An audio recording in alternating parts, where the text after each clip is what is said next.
Christian populism. It's just rolling off my tongue ever since I was accused of being a Christian populist. I'm liking it more and more. It's like the NAR. Have you heard of that? The NAR? Yeah, of course. But it's like, NAR. It's not a real thing. It doesn't exist. Yeah, of course. That's another one that was referenced in this paper I was reading today. Oh, no. Was it really? That is a scholars journal of this fake scholarship going out there. It's like fake news. And they're quoting the NAR. This is not a real organization. What is it? The Apostolic. It's like saying things are happening in Gotham. Lance Wallnau in Gotham. So you're like, Lance it's not a real thing. Wearing his Mike Lindell slippers. Beware of these people. Okay, so what I want to talk to you about right now, and this is really, I'm going to start off with something really incendiary because I know people are listening to me now that are my enemies, and they're looking for something juicy.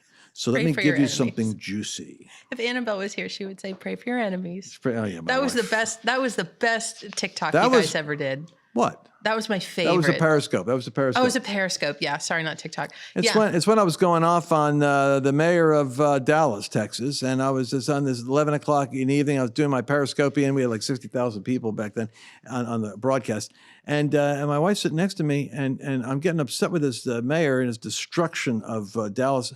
And my wife jumps in, as she always does, and she says, well, we're supposed to bless them and not curse them. We should be praying for them.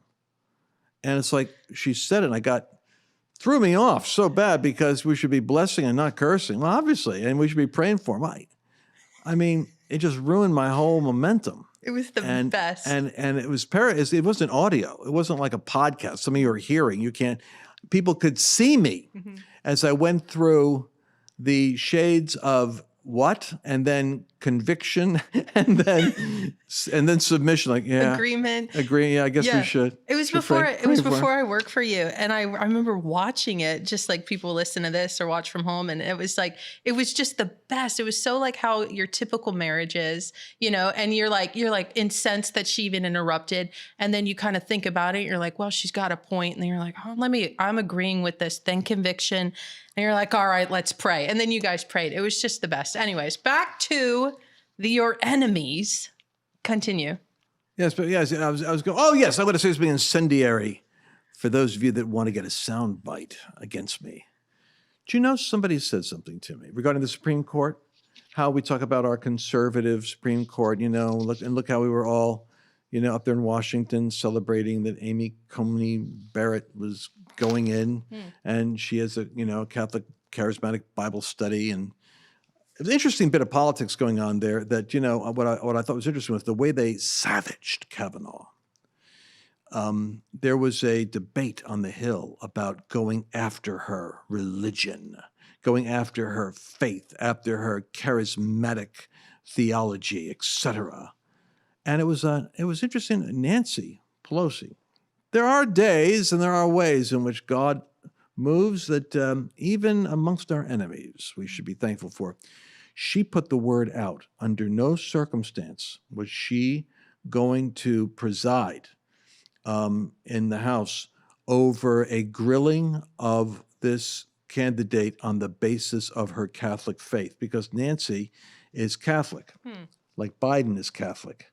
It doesn't influence any of their decisions, but they bring it out when they need it. But she fancies herself a good Catholic. And so she said, we're not going to go there.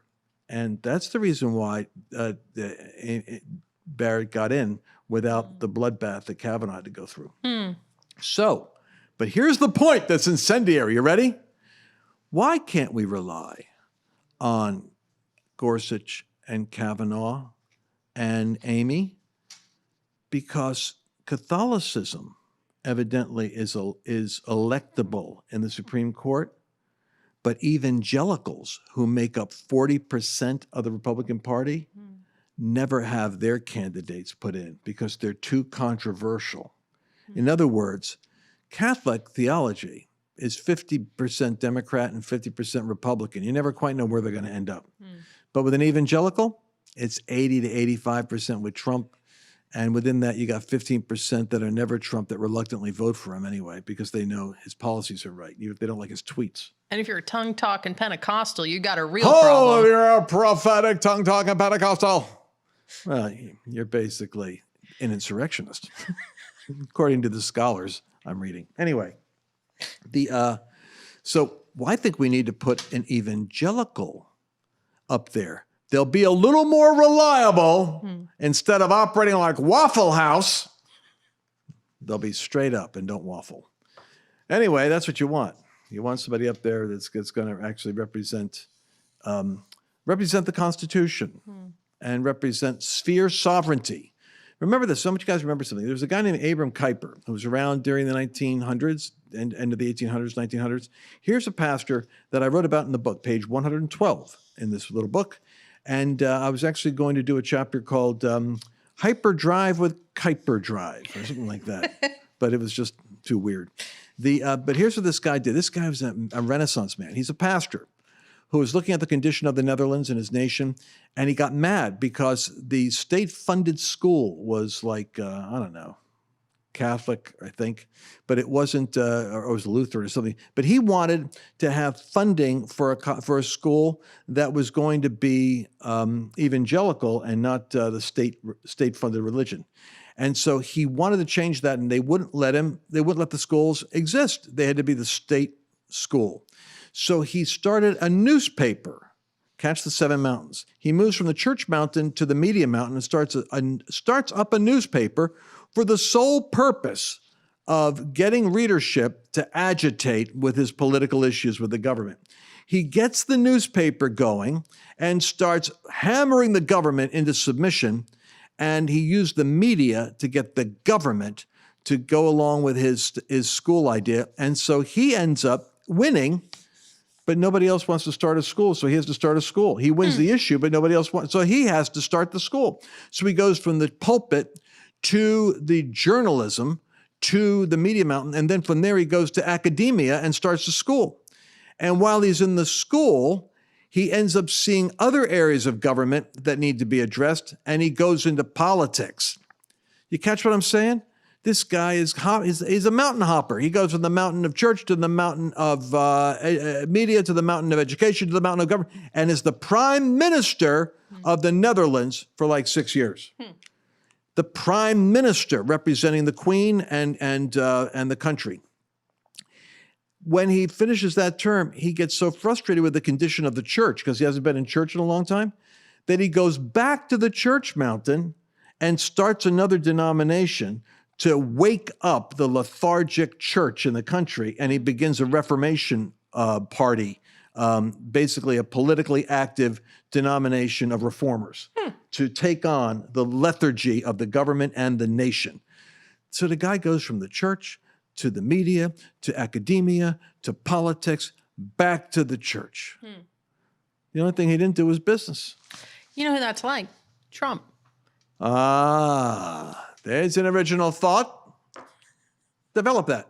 Well, if you're talking about mountain hopping, which I think is like the advanced, like X Games mode for people who are wanting to take mountains and expand the kingdom for Jesus.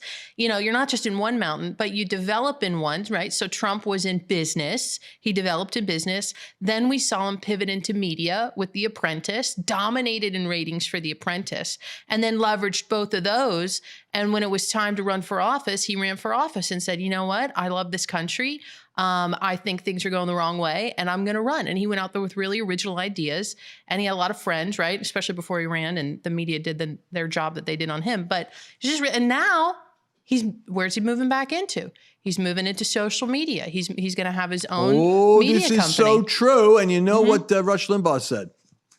I mean, you look at the politicians in Washington; they're afraid of media. They worry about what's going to be written about them in the Washington Post, the New York Times. Not so with Donald Trump. They came at him with everything they could. But this revelation about the seven mountains was one of the things that kept me together during 2015 and 16, because I realized something. Rush Limbaugh, I'm listening to Rush, he said, you realize that if the media didn't make you, the media cannot break you. He said Donald Trump was the king of the media mountain with The Apprentice already. He dominated arts and media. So they couldn't take him out because he was the king of the hill. And think about that. If they make you, they can destroy you. But if they don't make you, they can't break you. And Rush understood that. So Trump alone could he was the only candidate that could take on all of the media.